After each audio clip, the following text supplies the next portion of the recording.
It's like a poem. Hello everyone, my name is Stevani Olivia. I would like to say thank you to all of you for watching this video. In this video, we'll discuss about poetry, so I hope all of you will enjoy this video. First of all, before I explain about poetry, let me ask you guys, have you ever heard about poetry or have you ever seen about poetry? Now, I will explain what's the meaning of poetry. If you talk about poetry, poetry is one of the most interesting but complicated forms of literature. As a type of the literature, poetry is the most important literary statement. All elements of literary are taken in poetry. There are many definitions of poetry. One opinion that is quite easy to understand is that poetry is a form of literary work that expresses the thoughts and feelings of the poet in an imaginative and structured way by concentrating all the power of language. Now, this is as the expert opinion by Samuel Taylor Coleridge. Poetry is the most beautiful words in the most beautiful arrangements. The poet chooses the right words and is arranged as well as possible. For example, balance, symmetrical between one element and another very closely related, and so on. This is the opinion by Coleridge. Coleridge said that poetry is musical thought. The poet creates poetry by thinking of a melodious sound like music in his poetry. The words are arranged in such a way that what stands out is a series of melodious sounds like music, using a sound orchestra.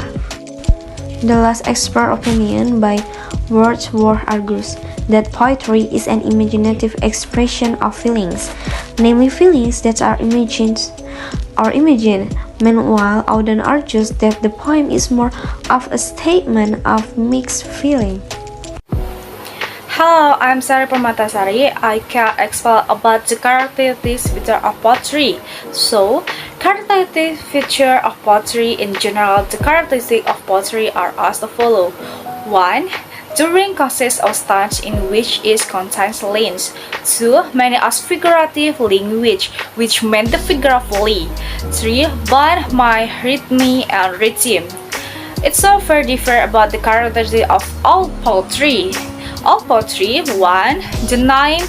The author is known. 2. Is oral literature because it's comforted by word of mouth. 3. Very bound by rules such the number of lines per stanza, the number of syllables of rhythm. And so, new poetry feature 1 has a neat symmetry shapes. 2. Regular and rhythm. 3. A single rhythm or rhythmic pattern attached with other pattern. 4. General 4 stanza poetry. 5. Actually about the gutters.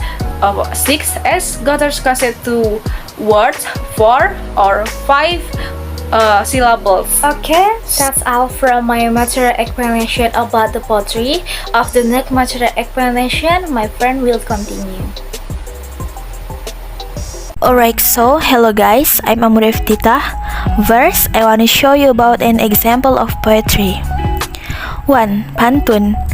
Pantun is an old type of poetry that rhymes A-B, with each line consisting of 4 lines, 2 lines of support and 2 lines of content. Example. 2. Talibun. Talibun consists of supports and contains more than 4 lines and always even. For example, 2 lines of support and 2 lines of content. Example. 3. Poem. The poem has an array of 4 stanzas and rhymes A, and its content tell a thing, advice, or story. Example. 4.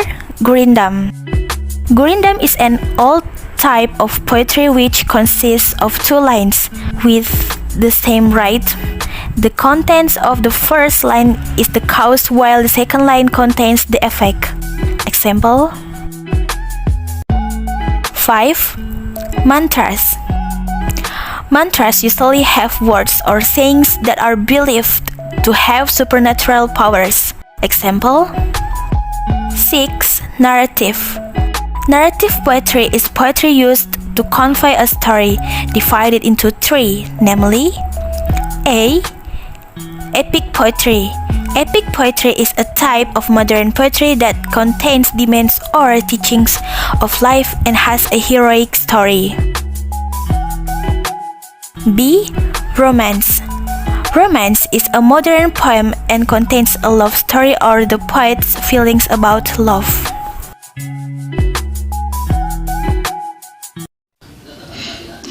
Detik pertama yang kau hiraukan.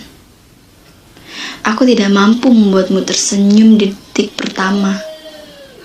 Aku tidak mampu menggetarkan hatimu di detik selanjutnya. Tapi rasa ini tidak berhenti atau bahkan berkurang. Pejamkan matamu dan rasakan rasaku. Hembuskan nafasmu seolah itu adalah hembusan nafasku. C. Ballad. Ballad is one type of modern poetry that describes a story. Ballad poetry consists of 3 stanzas. For example, 7. Lyric poetry. Lyric poetry is poetry that expresses the poet's various feelings. Lyric poetry is divided into 3 kinds, namely A. Elegy. Elegy is a poem that expresses the sorrowful feelings of the poet. B. Ode. Ode is a type of poetry that contains praise that can be shown to someone, something, or a situation. C. Serenada. Serenada is a love poem that can be sung. This chorus is sung right at dusk. 8.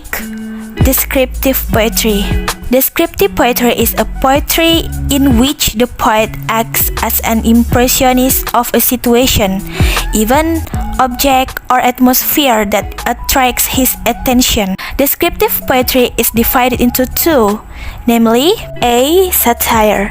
Satire is a poem that expresses the poet's feelings of dissatisfaction with his situation, but by satire or stating the opposite. B. Social criticism. Social criticism poetry is also a type of poetry that expresses the poet's dissatisfaction with a situation, but by exposing or spreading the injustice that occur.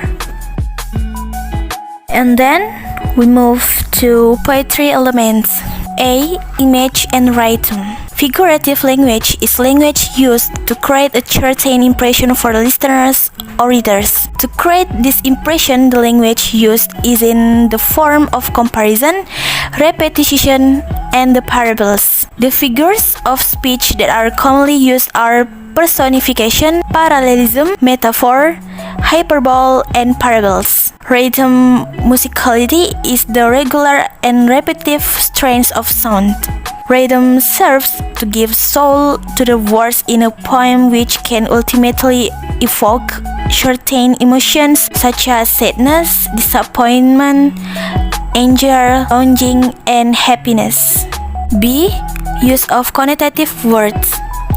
The word connotation is a word that means not actually. Words have been added either based on experiences, impressions, imagination, or feelings of poetry. Poetry does use a lot of words with connotative meanings. This is a figure of speech or comparison. C. Symbolic words. A symbol of something like a picture, sign, or word that expresses a certain meaning. For example, chains and cotton in the image of Garuda Pancasila, coconut shoots as a symbol of scouts. These symbols express certain meanings that can be reached by the community. For words in poetry, such as the word white witch, violets, chastity, or cleanliness, beautiful flowers, burdensome fire, and dangerous steel or toughness. D. Imagination in poetry. Imagination is a word or arrangement of words that can cause imagination. With this imagination power, it is as if the reader feels, hears, or sees something that belongs to you. The words used by the reader seem to hear a sound, auditive imagination, see an object, visual imagination, or feel and touch an object, tactile imagination. Okay, thank you for listening to my explanation. I hope what I say you can understand well. Thank you. Hello everyone, I'm Alia Regina Putriani. I will explain about the structure of poetry and the stage in making poetry. The first, poetry structure. There are two structures in poetry. The physical structures of poetry is the constituent elements of poetry that are physical or appear in the form of wording, consists of typography, diction, pictures, concrete words, figurative language, and verification. 2. The inner structure of poetry is the composition of poetry that is not seen directly in the writing of the words, consists of theme, tone, text, and mandate. Theme. The theme is the main idea of the poet through his poetry. Tone. The tone in poetry is the attitude of the poet towards his readers. Taste. Taste in poetry is the attitude of the poet towards the subject matter contained in his poem. Mandate. Mandate is an idea that forms the basic of a literary work, which is a message that an author wants to convey to a listener or reader. The second stage in making poetry. The first stage is to create a poetry outline, starting with the type of poem you want to write. If the reader wants to write an old poem, the rhythm and rhyme of the rhyme must be determined in advance so that the message to be conveyed can be understood by the reader of the poem. The second stage is determining the title. Determining the title at the beginning can make it easier for the reader to limit the expression or emotion to be conveyed through poetry. The third stage is the creative process that readers can get through the reading, reference, and poetry or imagining. In the process of making poetry, the use of diction doesn't need to be difficult. It is enough to start with familiar words, so the reader will get used to making other kinds of poetry. This is an example of a poem entitled Alone by Edgar Allan Poe. The choice of words from Edgar Allan Poe's poem Alone is good and in accordance with the theme Rise, as well as the choice of varied words so that the poem looks beautiful and easy to understand. The choice of words from Bonix Norwega's own poem is quite good, although the choice of words is less diverse. The reader can understand the poem. Okay, I think that's from our group. I'm sorry if there's a mistake. Thank you.